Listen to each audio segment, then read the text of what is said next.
Bom, vamos voltar a Brasília então com José Matheus, que traz informação sobre a quebra de sigilo do filho do presidente Luiz Inácio Lula da Silva, o Lulinha, porque o ministro do Supremo Tribunal Federal, Flávio Dino, decidiu pela suspensão dessa quebra de sigilo que foi determinada pela CPMI do INSS. José Matheus, traz todos os detalhes para a gente.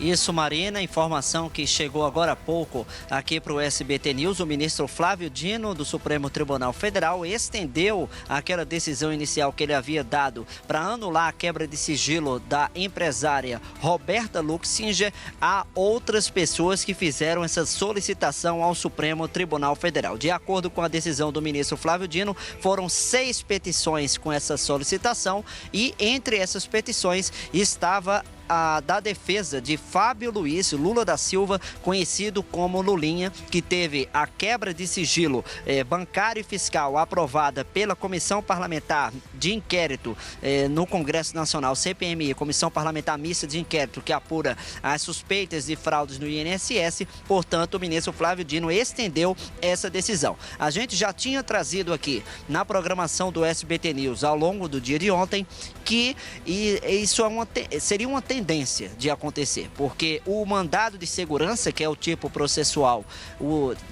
justamente desse processo, permite extensões em caso de petições. E como o escopo era semelhante ao que foi obtido com êxito pela defesa da Roberta Luxinger, que é uma amiga do Lulinha ontem, isso já era esperado que acontecesse para outras pessoas. Inclusive, por isso, a defesa do próprio Lulinha entrou com essa solicitação ontem e hoje, agora há pouco, saiu, portanto, essa decisão do ministro Flávio Dino, do Supremo Tribunal Federal. É uma decisão que tem 6 páginas, Marina, e a gente vai acompanhando aqui, mas o ministro Flávio Dino disse em um dos trechos o seguinte, abre aspas, com efeito, como equivocadamente houve a votação em globo em um único momento da sessão do dia 26 de fevereiro de 2026, é impossível, inclusive em face do princípio lógico da não contradição, que o referido ato seja nulo para alguns e válidos para outros.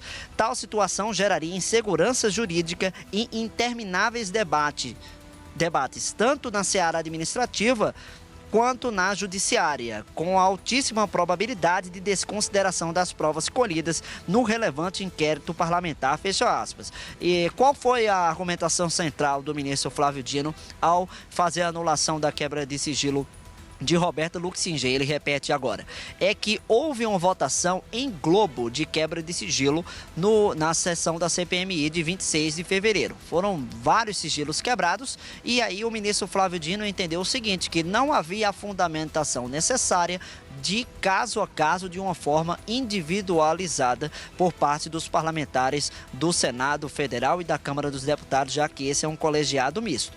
Então, o ministro Flávio Dino repetiu hoje essa argumentação nessa decisão. Ele também afirmou o seguinte, que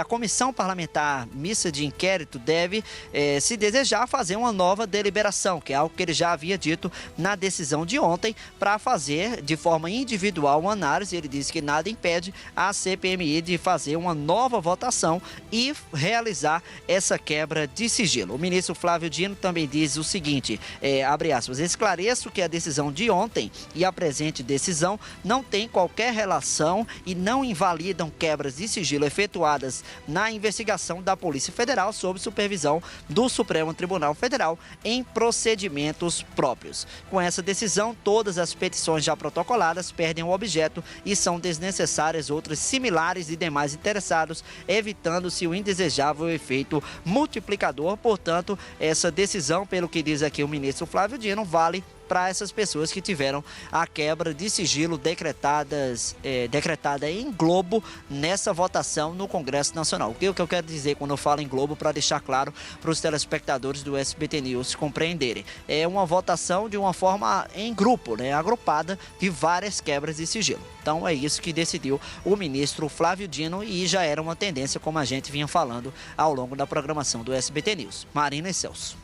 José Matheus Santos trazendo então informação de momento sobre a suspensão da quebra de sigilo do filho do presidente Lula, que havia sido aprovada pela Comissão Parlamentar Mista de Inquérito que apura a fraude do INSS no Congresso Nacional. Obrigada, José Matheus. Já volto a falar com Ranier Bragon e César Feitosa sobre esse caso, porque chama muita atenção, César, essa quebra de sigilo, né? Essa suspensão da quebra de sigilo por parte do ministro Flávio Dino ocorrer justamente quando vem à tona a informação de que Lulinha teria movimentado 19 milhões e meio de reais em 4 anos, de acordo com informações que foram apuradas, inclusive, a partir da quebra do sigilo bancário, que já tinha sido feita pela Polícia Federal. E eu destaco também, César, um trecho que o José Matheus leu para a gente da decisão, em que Flávio Dino diz que a decisão não tem qualquer relação e não invalida a quebra de sigilo efetuada na investigação da Polícia Federal sob a supervisão do STF em procedimentos próprios. Então, na prática, o que a gente vê é que Dino determina que a CPMI não tem acesso a esses dados, né? Exato.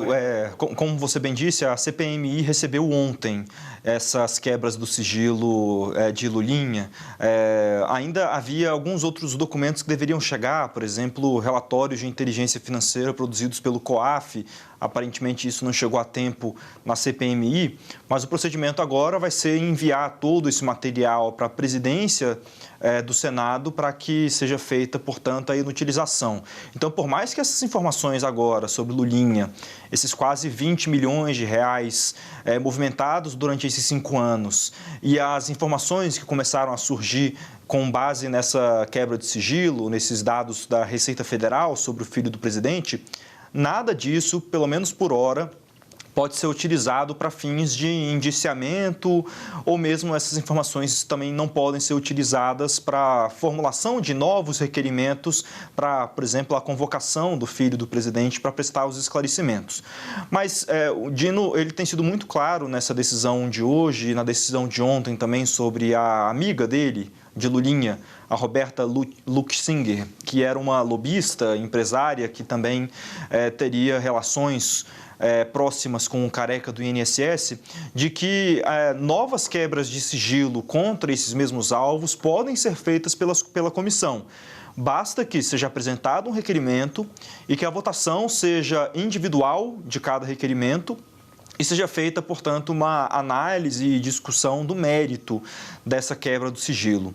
Isso pode parecer um argumento sólido ali do ministro Flávio Dino, mas na prática, se essa decisão for seguida em todas as CPIs, ela tem um potencial absolutamente destrutivo para todas as comissões parlamentares de inquérito dos últimos anos que correram no Congresso Nacional, porque a prática no Congresso é por meio de um acordo político, geralmente entre as lideranças, a definição dentro da pauta de quais requerimentos de convocação, de quebra de sigilo, os mais diversos, requisição de informações de órgãos públicos, por exemplo, quais devem ser votados em globo. E aí se formam globos ali de 30 requerimentos de um, 10 do outro, nesse caso mais de 80, mas com o objetivo de que a votação seja acelerada para que não haja uma votação de projeto por projeto, requerimento por requerimento, que poderia atrasar muito. Por isso, esses acordos políticos para as votações em globo, essas votações de mais de um requerimento em uma só vez. Portanto, o resultado dessa decisão do ministro Flávio Dino, ela para Lulinha, ela pode ser provisória, é possível que se apresente um novo requerimento e ele seja aprovado, mas na prática ela muda por completo o funcionamento das CPIs no Congresso e vai ser importante observar como o Congresso vai reagir efetivamente a essas decisões do ministro Flávio Dino. Anier, essa decisão do ministro Flávio Dino era inevitável, mesmo porque grande parte dos parlamentares que compõem a CPMI já tinham acesso a determinadas informações, né?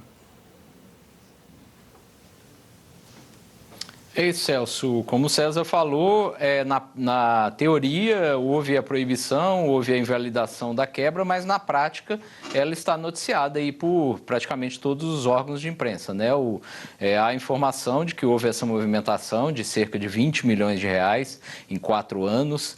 A gente destaca que esse tipo de movimentação sempre envolve a duplicidade, porque é considerado a receita e é considerada a saída, né? Então, a entrada e a saída, a receita e o débito. Então, teria, a grosso modo, 10 milhões de entrada de receita e 10 milhões de saída nesses 4 anos. A defesa diz que são valores lícitos, que têm origem indefinida, que não há nenhuma relação ou envolvimento com desvios de verbas, de dinheiro de aposentados e pensionistas, mas o fato é que a CPI não vai poder se debruçar sobre esse tema, esses dados, a não ser que aprove de forma, novamente, um requerimento específico para a quebra do sigilo do filho mais velho do presidente. Como o governo e o Centrão estão com uma certa vantagem ali, maioria, houve aquela votação que foi muito polêmica, simbólica, muito questionada ali,